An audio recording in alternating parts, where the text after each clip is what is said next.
Bike पर सवार 4 नकाबपोश लोग सुनसान सड़क पर 2 दोस्तों का रास्ता रोकते हैं, उन्हें लूटते हैं, लेकिन सिर्फ एक शख्स को इतनी बेरहमी से पीटते हैं कि अस्पताल में उसकी मौत हो जाती है। इस हमले के पीछे इरादा क्या सिर्फ लूट का था या फिर कत्ल का? देखते हैं इस केस का दूसरा और आखिरी भाग, क्राइम पेट्रोल सतर्क। सर, हॉस्पिटल से फोन आया था, सुरेंद्र मर चुका है। मुझे शुरू से ही शक था कि इरादा लूटने का नहीं, सुरेंद्र को मारने का था। जरूर सुरेंद्र किसी के रास्ते में आ रहा था, पर कौन है वो? उस साले ने सबक सिखाना मैंने, कुछ भी करके तो 2-3 बंदों का जुगाड़ कर। ओ यारा, पर उसने कितना के है? मेरे यार दा अपमान कितना है, पापी नु छेड़ रहा था साला। ऐसे मवाली नु तो सबक सिखाना ही चाहिए। अपमान दा बदला तो लेना ही लेना। सुरेंद्र से कोई बदला लेना चाहता था, उसे सबक सिखाना चाहता था, और सबक सिखाने की किसी की तड़प ने एक इंसान की जान ले ली। लूट की आड़ में मर्डर को अंजाम देने वाले उन नकाबपोश कातिलों को क्या पुलिस पकड़ पाएगी? नहीं साहब, है काम तो लोकल गैंग का नहीं है, या तो कोई बाहर का गैंग है या पीसीएल की कोई नई टीम बनी है। पीसीएल मतलब पंजाब क्रिमिनल लीग। मिर्च डाल के लूटे तो सिर्फ 2 मोबाइल और 2 बटुए, और इसके लिए उसका काम भी बैठा दिया। मुझे तो लगता है ये किसी नए और टुच्चे गैंग का काम हो सकता है। लूट नहीं थी, मतलब मर्डर की सुपारी थी। कुछ पता चला नंदू? सभी पंटरों से सवाल जवाब किया, लगता तो यही है, ना ये रॉबरी है ना सुपारी। सुरेंद्र की किसी से कोई दुश्मनी? नहीं साहब, एकदम क्लीन आदमी था, काम से काम वाला आदमी। ना दुश्मनी ना सुपारी, फिर क्यों मारा सुरेंद्र को? किसी को नफरत हो गई थी सुरेंद्र से, और ये नफरत सर तभी स्टार्ट होती है जब प्यार खत्म होता है। मेरे हिसाब से ये प्यार का मामला लगता है। प्यार का लफड़ा? जितना हमें सुरेंद्र के बारे में पता चला, बड़ा सीधा साधा इंसान था, परिवार की जिम्मेदारी थी उस पर। शादी के बाद उसका चक्कर। सर ऐसा कुछ सुनाई तो नहीं दिया, ना हमें ना खबरों। सुरेंद्र का भाई मनवीर अभी कुंवारा है, बची उसकी बीवी नवनीत। सुरेंद्र के दोस्त कुलजीत की भी शादी नहीं हुई। हो सकता है कि कुलजीत और नवनीत का कुछ चक्कर हो और ये सुरेंद्र बीच में आ रहा हो, और शायद इसी वजह से उसे रास्ते से हटा दिया हो सकता है।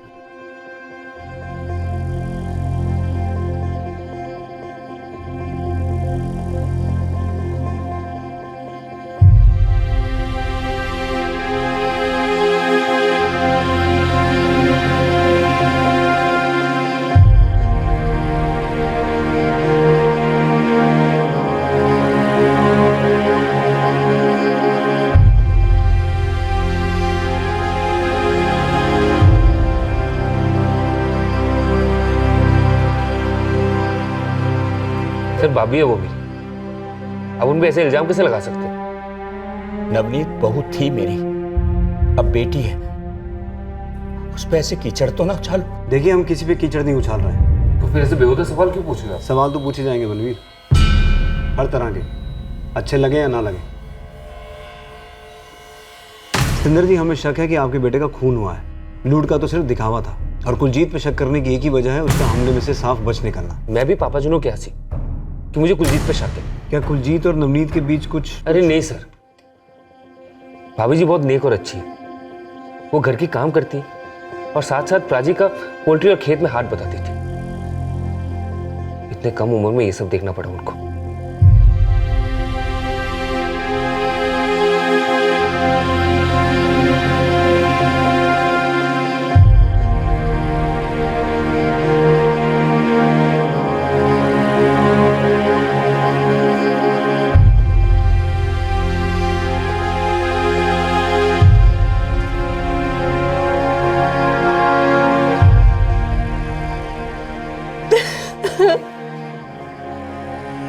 आप गलत दिशा में सोच रहे हो सर। कितने साल हुए थे सुरेंद्र और नवनीत की शादी को? 6 साल हो गए साहब। मैंने और मेरी बीवी ने मिलकर सुरेंद्र के लिए नवनीत को पसंद किया था।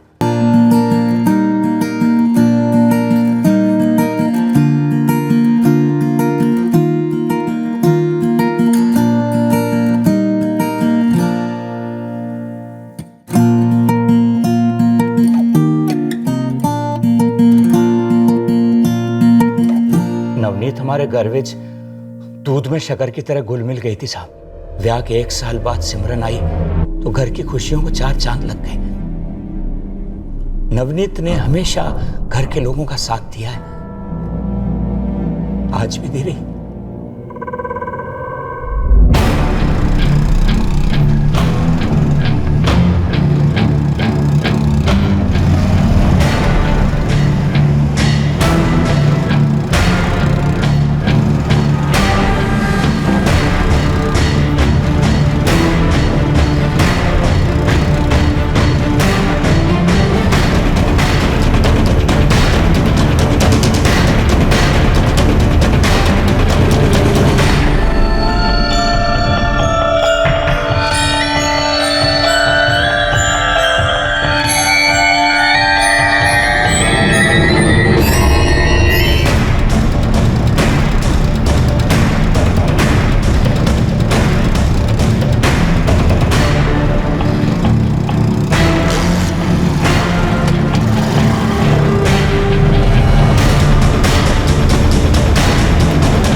दिनों से कुलजीत का साया बन के घूम रहा हूँ साहब जी। 6 लीटर पेट्रोल भी फूंक दिए, लेकिन सब बेकार।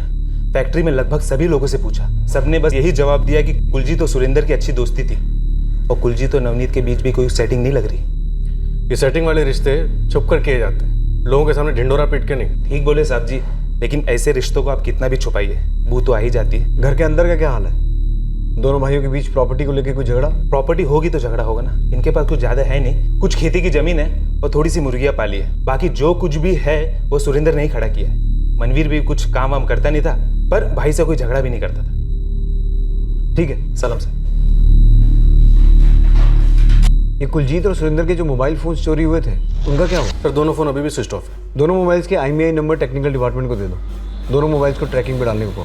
सर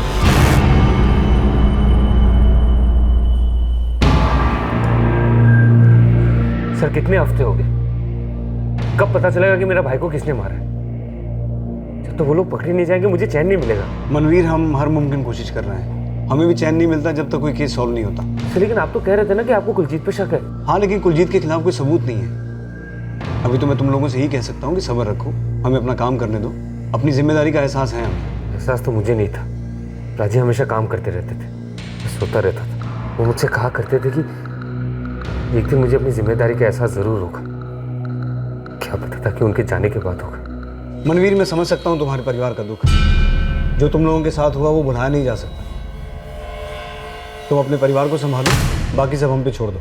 इन्वेस्टिगेशन रुकी जरूर है, लेकिन जब तक केस सॉल्व नहीं होता इन्वेस्टिगेशन खत्म नहीं होती।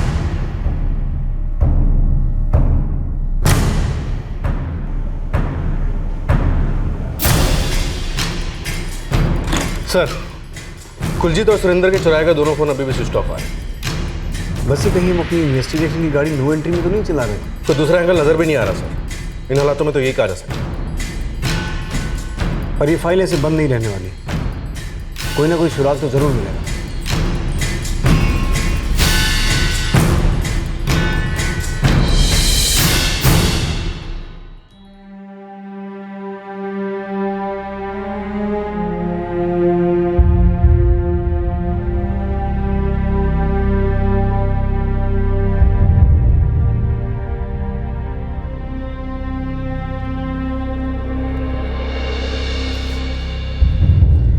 पुत्र एल तेरा रोटी का डब्बा।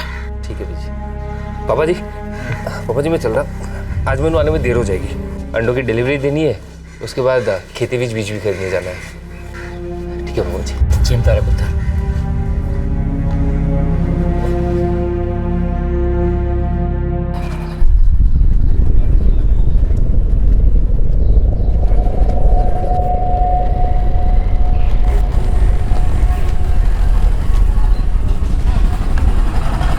भाभी जी कैसे हो भाभी जी? मैं ठीक हूँ। ऐसा पुत्र ले पुत्र चॉकलेट। आप बोलोगे तो ले लेगी जी।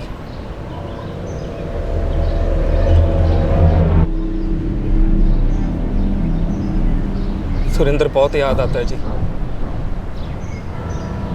जो होया बहुत बुरा होया। कहीं छोड़ दूं जी आपको? नहीं, मैं यहाँ पे चली जाऊँगी, स्कूल पास ही है। किसी भी चीज़ की ज़रूरत हो जी तो बेझिझक मुझे याद कर लेना।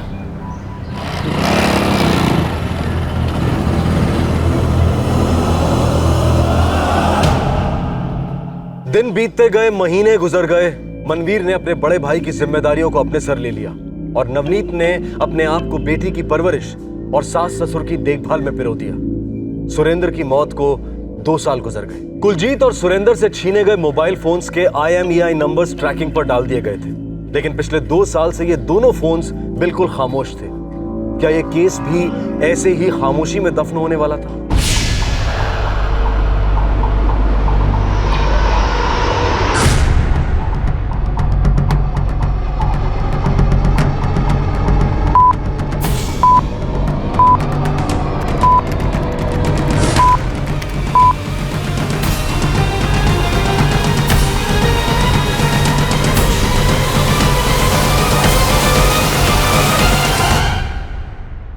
सर, एकदम राकेश।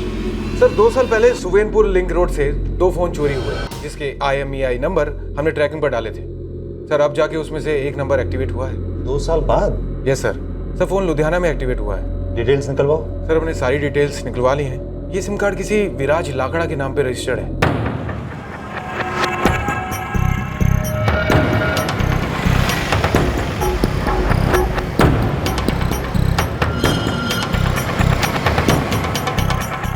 एक काम करो, सारे डिटेल्स सुवेनपुर पुलिस स्टेशन मेल कर दो।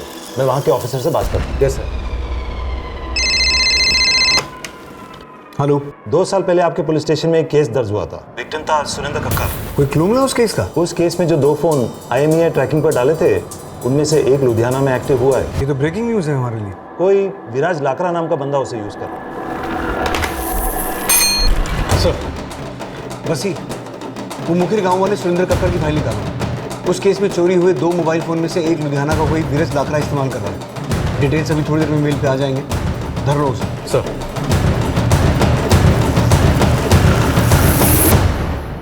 क्राइम नेवर पेस, ये सिर्फ एक कहावत नहीं बल्कि एक बहुत बड़ा सच है जो हम कई बार दोहरा चुके हैं और एक बार फिर ये सच साबित होने जा रहा था। साहब दसो तो सही साहब, मैं की कितना साहब, मैं की कितना फिर से पूछ एक बार।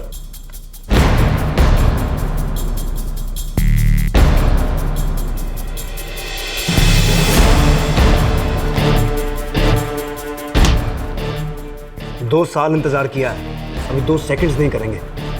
बोल क्यों मारा सुरेंद्र को? तो साहब जी कौन सुरेंद्र? कौन सुरेंद्र?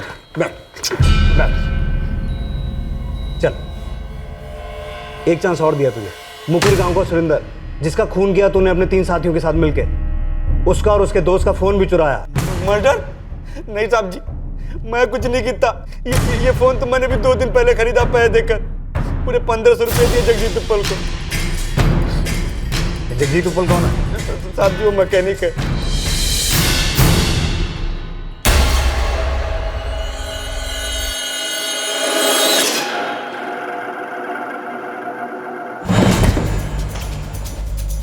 जगजीत तूने ये फोन विराज को बेचा था? वो साहब जी मैं पूछ नहीं रहा हूँ, बता रहा हूँ तुझे। और अब ये मत कहना कि तुझे किसी और ने बेचा था, क्योंकि झूठ बोलने वालों की यहाँ ऐसी सर्विसिंग होती है सारे पुर्जे खुल जाते हैं। चल अब तू बोलेगा या खोल दो सारे पुर्जे? कौन? साहब जी 2 साल पहले की बात है। 2 लोग थे, उनका नाम नहीं पता है साहब जी, लेकिन हमने उनका रास्ता रोका और थोड़ा पीटा, मोबाइल फोन और बटुए छीन लिए। उसके बाद साहब जी उन्हीं में से ही एक फोन है। जिस आदमी को मार डाला उसका नाम ही नहीं पता? मार डाला? नहीं साहब जी, हम उन्हें मारना नहीं चाहते थे। इतना ज्यादा भी नहीं मारा था कि कोई मर जाए। वो तो जब मैं तुझे मारूंगा ना तब पता चलेगा ज्यादा किसे कहते हैं। तुम्हारे पीटने से मर गया वो? इतना ज्यादा नहीं मारा था कि मर जाए साहब जी, इसलिए तो हम बचा बचा के मार रहे थे। सर ये सब मार रहे थे बचा बचा के। सोहराबुद्दीन साहब जी, हम कोई सरिया वरिया लेके नहीं गए थे। ये हम में कौन कौन शामिल है, नाम बता सबके। 2 लोग थे, दोनों मेरे दोस्त। एक का नाम है रंजीत सोलंकी और दूसरे का नाम है ज़ुएब शेख।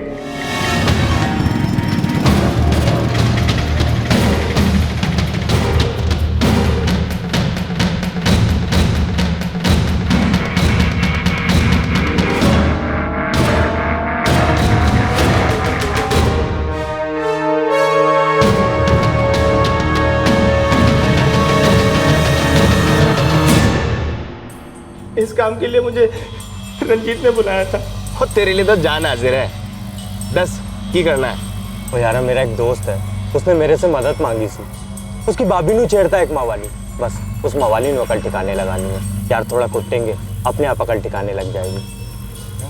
वो यार गल समझ यार, एक औरत नू इज्जत दा सवाल है। चल ठीक है, एक बंदा और है, उन्होंने भी साथ ले लेंगे। वो यहाँ ठीक है साहब जी। मैंने ज़ुएब को अपने साथ ले लिया। फिर हम उस रात सुवेनपुर नाके पर मिले। रंजीत अपने एक दोस्त के साथ वहां मिला। फिर हम चारों आगे गए। चौथा बंदा कौन था? पता नहीं साहब जी, उसने अपना चेहरा कपड़े से ढक रखा था।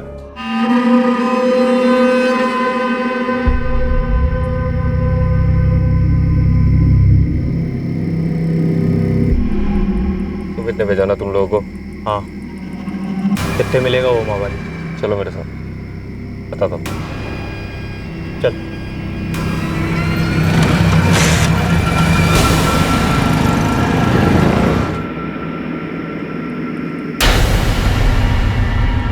ओए, कब आएगा वो? पता ही होगा, इसके साथ उसका एक दोस्त भी आएगा, वैसे भी मत चलता। दोनों आवारागर्दी इकट्ठे करते हैं, पर हाँ, सबको अपना मुंह ढक लो।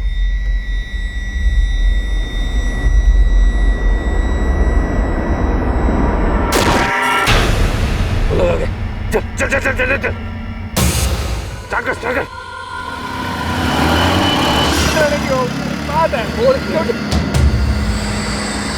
तू टैक्सी चलाने क्यों बोला? मैनू पता नहीं था साहब जी कि उत्ते कोई मर गया सी। हम तो सिर्फ उन्हें पीटने गए थे। किसे पीटने गए थे? कुलजीत को या सुरेंद्र को? मैनू नहीं पता साहब जी, वो चौथे आदमी को पता होगा। न जान न पहचान पीटने चले गए। साहब जी, मैं तो दोस्त की मदद कर रहा था। कहाँ तेरे दोस्त? लज्जी रजोए, जल्दी बता वरना उनके हिस्से की मार भी तेरे को पड़ेगी। बताता हूँ साहब जी, बताता हूँ। 4 हमलावरों में से 1 पुलिस के हाथ लग चुका था और 4 में से 3 की पहचान हो चुकी थी, लेकिन चौथा शख्स अभी भी नकाब के पीछे ही था। इस हमले का मकसद था उस शख्स को सबक सिखाना जो एक लड़की को छेड़ रहा था, लेकिन कुलजीत और सुरेंद्र में से यह हरकत किसकी थी, यह बात अभी भी राज थी।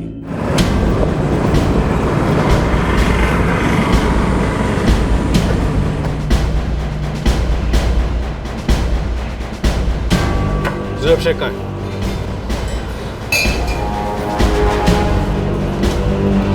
छोड़ दे, प्लेटों की जरूरत नहीं पड़ेगी, जेल में बड़ी थालियां मिलती हैं। ले चलो। क्यों पकड़ रहे हो मुझे? मैंने क्या किया है? सर मैंने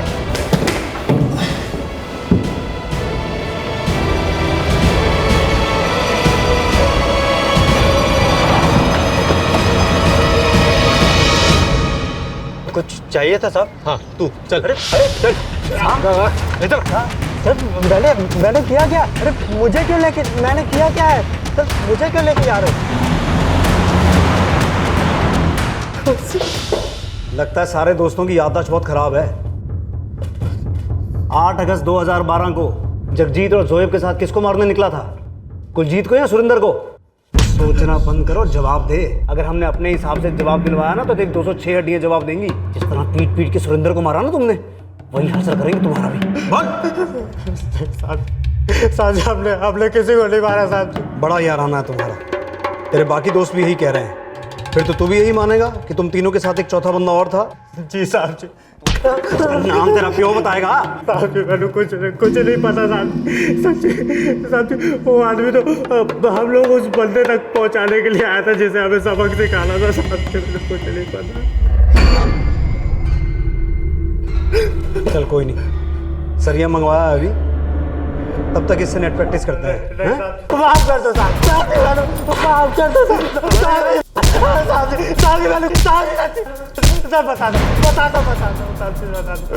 साहब जी रब जी, तो साहब जी मैंने कुछ नहीं पता। मैं तो बस तुम इसके कह रहे दोस्त की मदद करने गया था साहब जी। उस साले को सबक सिखाना है मैंने, तो कुछ भी करके 2-3 बंदों का जुगाड़ कर दे। पर उसने कितना किया है? मेरे यार दा अपमान कितना सी, पापी नु छेड़ रहा था साला। वो ऐसा कितना सी? ऐसे मवाली तो छड़ना नहीं चाहिए। वो यार तू फिक्र ना कर, मैं तेरे नाल आ। तू 10 कितने चलना है? जब वो काम से घर लौट रहा होगा ना तब घेरेंगे, छड़ना नहीं है साले। अपमान का बदला तो लेना ही लेना। कौन है सुमित? दोस्त है मेरा साहब। पता उसका? गाँव रीडर वाला, जिला शहरोटा, ओदे प्यो दी दूध दी डेयरी है, उत्ते ही बैठता है साहब जी पास।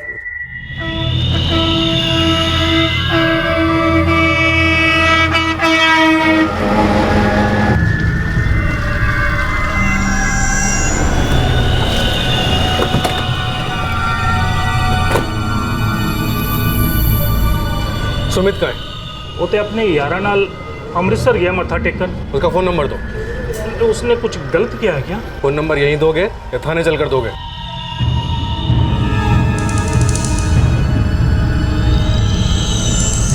आपके द्वारा डायल किया हुआ नंबर अभी बंद है। सुमित का फोन बंद है, क्या फोटो है उसका? उसका कोई बड़ा भाई है क्या? नहीं जी, सुमित तो मेरा इकलौता मुंडा है। अगर उसने कुछ गलत किया है तो मैं उसकी तरफ से माफ़ी मांगता हूँ। ना आपके माफ़ी मांगने से और ना ही उसके मत्था टेकने से कुछ होने वाला है। आपके बेटे ने खून किया है और उसको सज़ा होके रहेगी।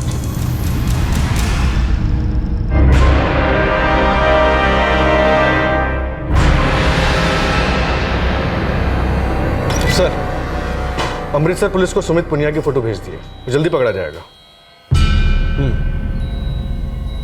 रंजीत, जगजीत और जोहेल, इन तीनों का ये कहना है कि सुरिंदर या कुलजीत में से कोई एक सुमित की भाभी को छेड़ता था। ये सुमित की भाभी कौन है? सर, सुमित के बाप का कहना है कि सुमित उसका इकलौता बेटा है, उसका कोई भाई नहीं है। तो फिर किसकी भाभी को छेड़ा जा रहा था और कौन छेड़ रहा था, कुलजीत या सुरिंदर? सर, कहीं ऐसा तो नहीं हमला किसी और पर होने वाला था और सुरिंदर गलती से मारा गया? उस रात सुरिंदर के साथ सिर्फ कुलजीत था, तो क्या टारगेट कुलजीत था? सर, रंजीत, जोएब और जगजीत के अलावा वहाँ पे एक चौथा आदमी भी था जिसे किसी ने नहीं देखा। उसने चेहरे पर नकाब पहन रखा। बहुत जल्दी ये नकाब उड़ जाएगा और पता चल जाएगा कि कौन है इस रॉबरी का, मर्डर का मास्टरमाइंड।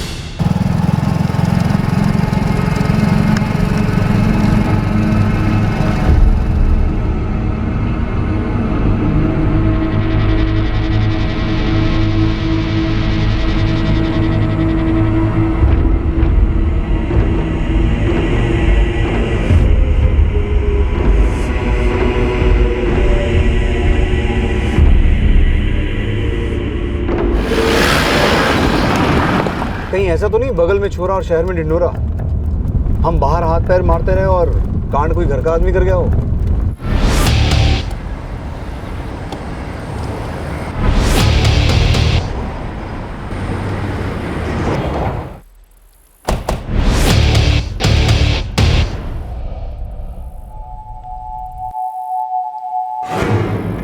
क्या सर, अब घुमा फिरा के फिर वही सवाल पूछ रहे हो, वो भी 2 साल बाद? हाँ, सच सच बताओ मनवीर, कुलजीत और नवनीत के बीच में कुछ था? नहीं था। क्या कुलजीत पीछा करता था, छेड़ता था नवनीत को और इसलिए तुमने उसके नाम की सुपारी दे दी? की कह रहे हो सर? तुम कुलजीत को सबक सिखाना चाहते थे, लेकिन हमलावरों ने गलती से तुम्हारे भाई सुरिंदर को मार दिया और उस भूल को सुधारने के लिए अब तुम अपने भाई की जिम्मेदारियां निभा रहे हो। कुलजीत कैसा बंदा है मैंने नहीं पता, और मेरे और भाजी के रहते हुए नवनीत भाभी पे कोई ऐसा करने की जरूरत भी नहीं कर सकती। और अगर ऐसा कुछ होता तो भाभी हमें जरूर बता।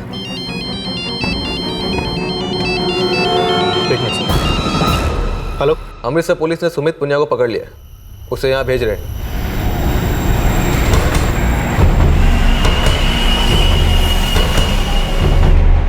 सर,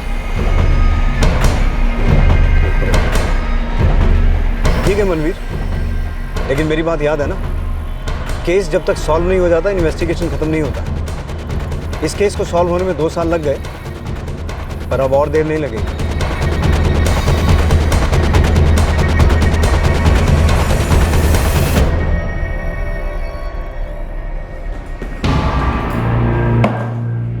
सुमित, इस केस की बहुत सी कड़ियां हैं। अब तू कौन सी कड़ी है मुझे तो पता नहीं, लेकिन तेरे बाद रंजीत, रंजीत के बाद जगजीत और जोएब है। सच कहूं, हम भी ना थक जाते हैं यार, पर तेरे जैसे आदमी को कुट के ना बड़ा आराम मिलता।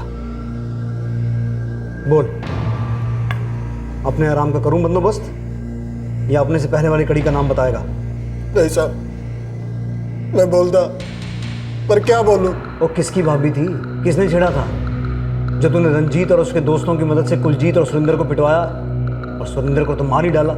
मार दिया? और नहीं साहब, साहब मैंने अपने दोस्तों को भेजा था, लेकिन सिर्फ पीटने के लिए। तेरे दोस्तों का भी यही कहना है, और उनका कहना है कि उनके साथ एक चौथा आदमी और था, और मैं अच्छी तरह जानता हूँ वो चौथा आदमी तू है। नहीं साहब, मैं तो वहां गया ही नहीं था। सच सच बता, नहीं तो यहाँ से कभी नहीं जा पाएगा। सच कह रहा हूँ साहब। कौन था वो चौथा बंदा? मनवीर।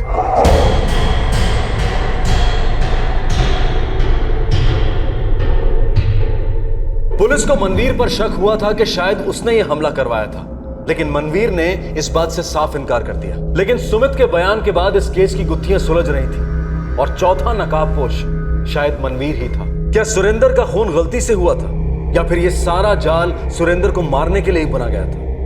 पर इस सब के पीछे का मकसद क्या था?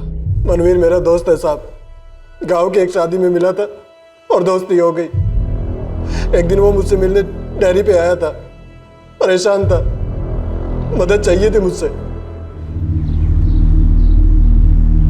अरे इतनी सी बात के लिए क्यों मरे हुए बैल सी शक्ल बना रखी है? तेरी भाभी मेरी भाभी, बता कौन छेड़ रहा है भाभी को? तू मदद करेगा ना मेरा भाई? खाली उस बंदे का ना दस। बनवीर की भाभी को कोई परेशान कर रहा था साहब, मुझे लगा दोस्त है, मदद करनी चाहिए। मैंने रंजीत से बात की, वो तैयार हो गया। उसने जगजीत और जोएब को साथ कर लिया। हमले से एक दिन पहले वो मुझसे फिर मिलने आया था। तीनों पट्टे तैयार हैं। बढ़िया। उनसे कहना कल शाम को 7 साढ़े 7 बजे मुझे सुवेमपुर के नाके पे मिले। वहाँ से मैं लेके जाऊँगा। 8 साढ़े 8 बजे वो लफंगे सुवेमपुर के लिंक रोड क्रॉस करते हैं। तो चिंता ना कर, मानो मैं ले आऊँगा। तू मत, 3 बंदे हैं ना, उसके बाद मैं भी तो हूँ। पर क्यों?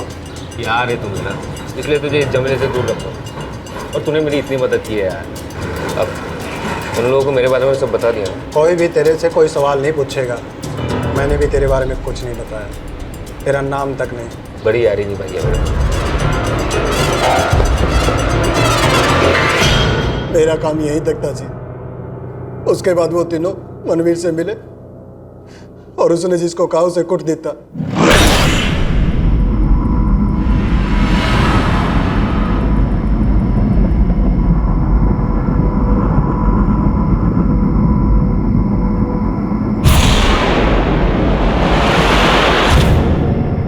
यानी सिर्फ मनवीर जानता था कि हमला किस पे करना है? जी साहब।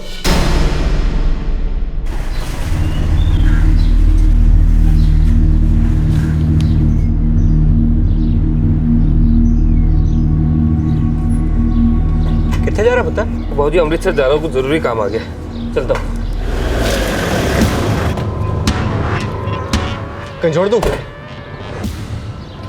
तेरा दोस्त अमित तुझे बहुत याद कर रहा है, चल तुझे उससे मिलवाता हूँ। अरे की कितना है मेरे पुत्र ने?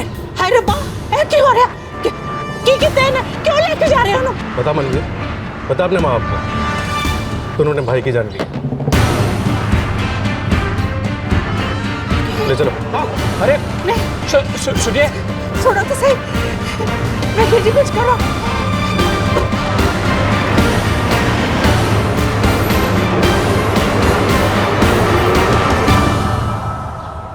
2 साल बाद फाइनली ये केस सॉल्व होने को था। राइवलरी और दुश्मनी का एंगल पुलिस बाहर टटोल रही थी, जबकि वो घर में ही मौजूद था। एक भाई गुस्से का घूंट पीकर खामोश हो गया और दूसरा भाई अपनी गलती पकड़े जाने पर अपनी भूल के लिए शर्मिंदा होने की बजाय अपमानित महसूस कर रहा था। जैसा तूने सोचा वैसे कई गुनहगार सोचते हैं कि वो कभी पकड़े ही नहीं जाएंगे। माना 2 साल बीत गए, लेकिन आखिर तू पकड़ा ही गया। चल बोल, क्यों मारा सुरेंद्र को? बहुत सुनाया था उसने, मानवा था। बेइज्जती हुई थी मेरी किसी तरह की। किसके आगे?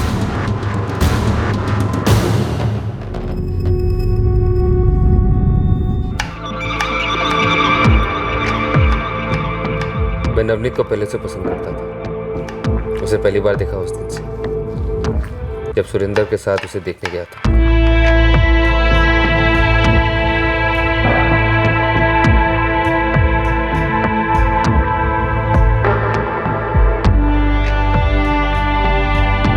मुझे वो पसंद आई थी, पर मैं कुछ कह नहीं पाया। सुरेंद्र मुझसे बड़ा था, कमाता था, शादी भी पहले बड़े की होती है, लेकिन मैं नवनीत को भुला नहीं पाया। एक दिन मैंने हिम्मत जुटाई और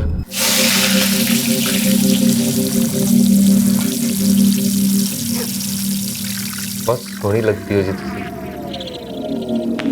मानो या ना मानो, मुझे पता है कि तुम्हें मुझे बहुत पसंद करती।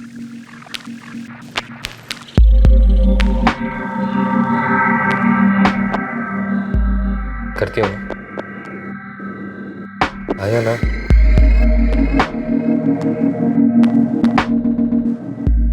हाँ भी नहीं, ना भी नहीं, मुझे तो क्या समझे?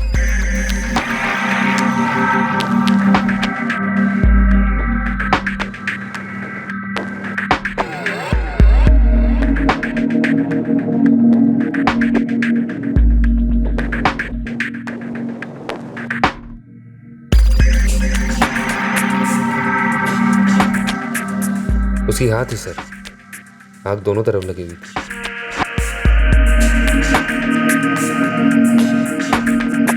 प्यार बढ़ता जा रहा था, मौका तलाशते थे दोनों मिलने का। कुछ दिनों तक सब ठीक चलता रहा। हमारा रिश्ता गहरा होता चला गया। हम एक दूसरे के हो चुके थे।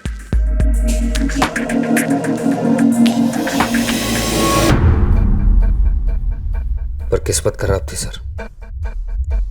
सुरेंद्र उस दिन जल्दी घर आ गया। हम दरवाजे पर कुंडी लगाना भूल गए थे। घर पर कोई नहीं था। माँ और पापा जी सिमरन को लेकर बाहर गए हुए थे।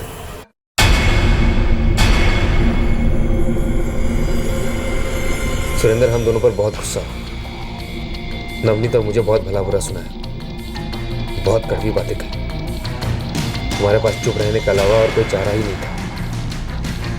उस दिन से नवनीत ने मुझे छोड़ दिया। शायद डर गई थी। वो मुझसे कोई रिश्ता नहीं रखना चाहती थी, मुझसे दूर रहती थी, मेरे पास से गुजरने से भी टालती थी। एक दिन से मुझे सुरेंद्र पे गुस्सा आने लगा। वो मेरी नवनीत के सामने मुझे जलील किया। कैसी उम्मीद थी? तुझसे उम्मीद थी ऐसा करेगी? पागल, शर्म आनी चाहिए, शर्म। कितना गिरा हुआ है। अरे पाई के नाम पर गाली है तो गाली, तो जरा भी शर्म नहीं है। पापा जी बोला तो खाल उधेड़ देंगे। चुप, एकदम चुप। निकम्मे 2 वक्त का निवाला मिलता है मेरी वजह से, वरना भूखे मर जाए। कितनी गंदी सोच है, कितनी घटिया सोच है। एक बार भी सोचा कि पापी है तेरी। तो कैसी औरत है? अरे ऐसी औरत को पत्नी नहीं कहते, पता ना क्या कहते हैं? बताओ तेरे माँ बाप को इस घटिया हरकत के बारे में।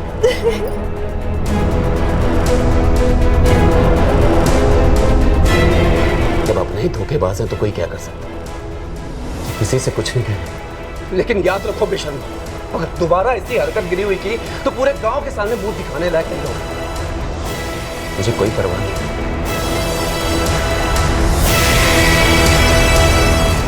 हर दिन अपमान जैसे लगता था। मेरी नवनीत मुझसे छीन गई थी। सुरेंद्र मुझे कुछ कहता नहीं था, लेकिन उसका हर वक्त मेरी तरफ देखना मुझे गिरा हुआ महसूस करवाते रहता था। उसका घर पे होना चुभने लगा था मुझे। तुम्हें क्या लगा अपने भाई को मारकर तुम्हें उसकी बीवी मिल जाएगी, तुम्हारा सम्मान वापस मिल जाएगा? तुम कुछ भी कहो, लेकिन बात बिल्कुल साफ है कि गलती तुम्हारी थी। तुम्हें अपने भाई से माफी मांगनी चाहिए थी। और अपमान की बात इसमें कहां से आती है? अपमान तो तुमने किया था भाई भाई के रिश्ते का, लेकिन वो फिर भी चुप रहा और इसके इस बड़प्पन को समझने के बजाय तुमने उसे मार ही दिया।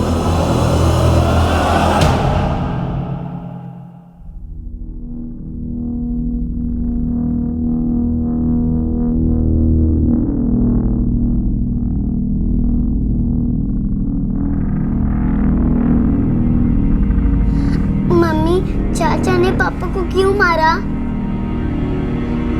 बताओ ना मम्मी, क्यों मारा? बताओ, क्यों मारा पापा को? क्यों मारा मम्मा?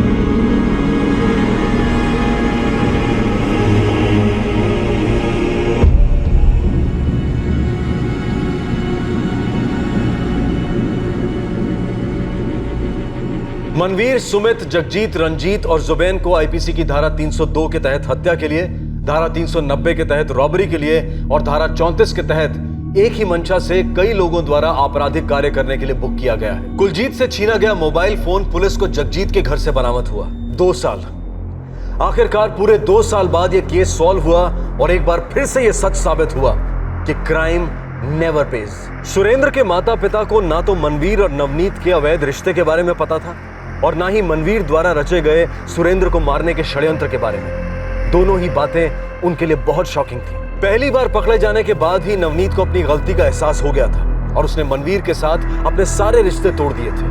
नवनीत को अपनी भूल के लिए पछतावा भी था। सुरेंद्र के माता पिता ने भी नवनीत को दोष ना देते हुए पुरानी बातों पर मिट्टी डाल देना ही बेहतर समझा। नवनीत पुरानी गलतियों को अतीत की गहराइयों में दफना चुकी थी।